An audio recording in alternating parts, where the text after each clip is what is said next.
বন্যার সার্বিক পরিস্থিতির সবশেষ খবর জানাতে আমরা যুক্ত হচ্ছি নোয়াখালীতে। সেখান থেকে যুক্ত হচ্ছেন সহকর্মী মাওলা সুজন।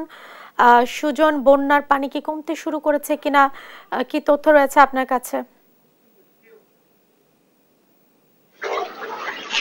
জেসিকা যেমনটি বলছিলেন বন্যা পরিস্থিতির কথা, আমি এখন দাঁড়িয়ে আছি একটি আশ্রয়ণ কেন্দ্রে, এটি নোয়াখালী সরকারি মহিলা কলেজ আশ্রয়ণ কেন্দ্রে। তো আশ্রয়ণ কেন্দ্রে প্রায় 400 থেকে 500 মানুষ আশ্রয় নিয়েছেন গত 3-4 দিন যাবৎ। তারা এখানে থাকছেন। কারণ হিসেবে তারা বলছেন যে বন্যার কারণে বা অতিবৃষ্টির কারণে তাদের ঘর বাড়ি পানিতে ভেসে যাওয়ায় বা তাদের ঘর বাড়িতে পানি উঠা, হাঁটু সমান পানি উঠা, তারা এখানে আশ্রয় নিয়েছেন। তো আপনাকে একটি তথ্য জানিয়ে রাখতে চাই যে এখানে এমন কিছু পরিবার আশ্রয় নিয়েছেন, তারা আসলে যে মধ্যবিত্ত ফ্যামিলি বা নিম্ন মধ্যবিত্ত ফ্যামিলি, তারা না পারছেন বলতে, না পারছেন মানুষের কাছে হাত পাততে, এমন এক অবস্থায় তারা রয়েছেন। একই সাথে তারা জানিয়েছেন যে তারা এখানে গত 3-4 দিন থেকে আছেন। তারা কিন্তু 3 বেলা খাবার পাচ্ছেন, সাথে খাওয়ার পানিও পাচ্ছেন এবং পর্যাপ্ত যে তাদের খাওয়ার ব্যবস্থা রয়েছে। তো এই বিষয়ে এখন আমি কথা বলবো যিনি এই আশ্রয়ণ কেন্দ্রে যিনি খাওয়া দিচ্ছেন এই এলাকার আবু রাসেল নামে একজন গণ্যমান্য ব্যক্তি। তিনি একই সাথে নোয়াখালী শহর বিএনপির দায়িত্ব রয়েছেন। আমি তার কাছে জানতে চাইবো, আপনি এখানে ডেইলি কত মানুষের মাঝে খাবার বিলি করছেন এবং তাদেরকে কি কি সুবিধা আপনি দিচ্ছেন? আজকে দেশ টিভিকে ধন্যবাদ জানাচ্ছি আজকে এই প্রতিবেদন নেওয়ার জন্য।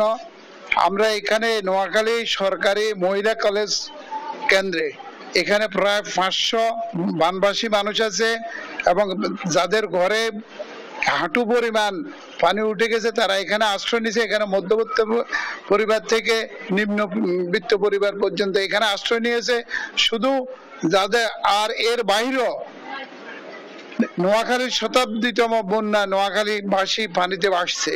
যারা এখানে আসছে আমরা চেষ্টা করতেছি তাদেরকে 3 বেলা খাওয়ানোর ব্যবস্থা দিতে এবং অন্য ত্রাণ পার্টিগুলিও এখানে আসি তাদেরকে ত্রাণ দিচ্ছে। আমি মনে করি আমাদের নেতা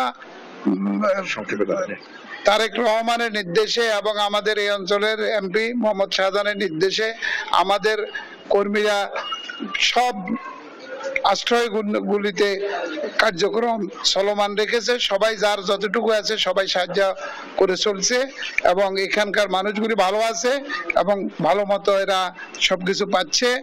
আমি এই দেশ টিভিকে এখানে আসার জন্য ধন্যবাদ আপনাকে। তিনি যেমনটি বলছেন যে তিনি এই আশ্রয় কেন্দ্রে প্রায় 500 মানুষের মাঝে প্রতিদিন খাওয়া বিলি করছেন, 3 বেলা খাওয়া দিচ্ছেন।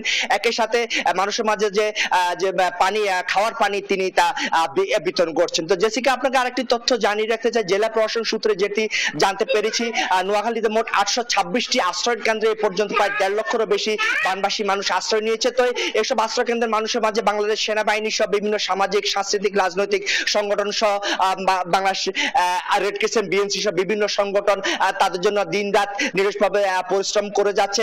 একই সাথে বিভিন্ন সংগঠন তাদেরকে খাওয়া দিচ্ছে।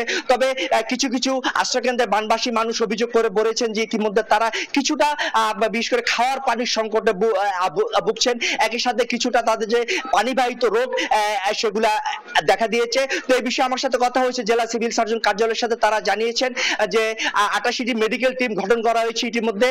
তারা ভ্রাম্যমাণ টিম হিসেবে তারা প্রতিটি আশ্রয় কেন্দ্রে যাচ্ছে এবং বানবাসী মানুষের মাঝে সেবা দিয়ে যাচ্ছে। এ হচ্ছে নোয়াখালী থেকে আশ্রয়ণ কেন্দ্র নিয়ে আমার থেকে সর্বশেষ। জেসিকা।